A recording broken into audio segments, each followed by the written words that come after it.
So every week or every module from here on into the end of the semester, I'm going to pick a couple of the assignment submissions and do a little critique on them.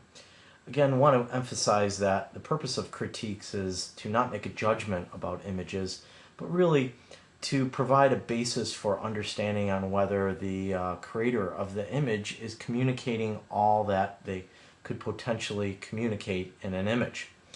So with that being said, I just want to take a look at a few of the images here. So in this first critique, we have a picture of a great blue heron gliding gracefully across a lake or pond here. I think this is a wonderful example of using our shutter to freeze up action.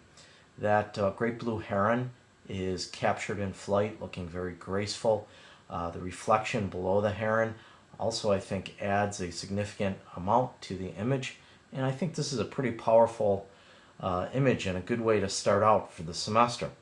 I do think, like all images, we can kind of tweak it a little bit. So I'm going to take this image into Photoshop and show you a couple suggested adjustments that I would have for you. For first adjustment, we talk about doing our levels adjustment all the time. I would absolutely work this levels adjustment something like this. So I would pinch my highlights, which is the right slider here, towards the middle, and then the middle slider, which is our middle tones, I would push that over towards the right, and I think that really emphasizes the bird and makes it jump out against the dark background of the shadowed lake water behind it. So I think that's a pretty good levels adjustment. And then I think that the other thing we can look at with this image is we've got a lot of stuff going on in the background here that just doesn't really contribute to the overall meaning or message or, aesthetic, the pleasing manner of this image. So let's just take our crop tool here, and we'll just do like a quick 5x8 crop on this, and let's eliminate all of that background stuff. Like that, so kind of crop it below this junk in the water here, and above this junk in the water and below the tree line here. And just click on the check mark there. And I think that is a little bit more powerful image. Not that it was a bad image to start out. Great job of freezing up action in this image, and I really like this image a lot. And our second image here is an image of a couple playing cards here. And again, we've got the motion going on with the hand action there.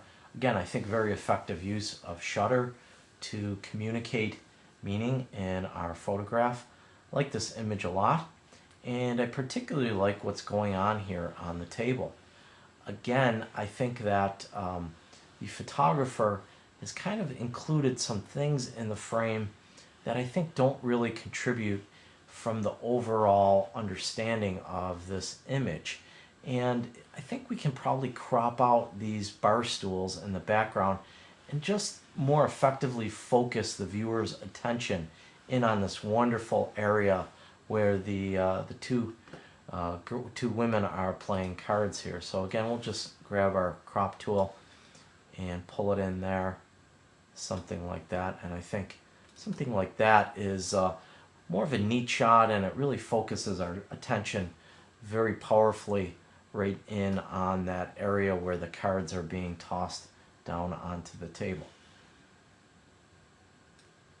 One final adjustment I would make in this image is that I would correct the slight yellow overcast it has in it.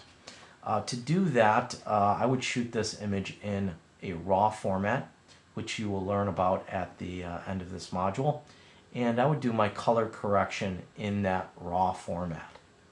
And that adjustment would look something like this. So again, we'll get to this color cast or white balance adjustment at the end of this module.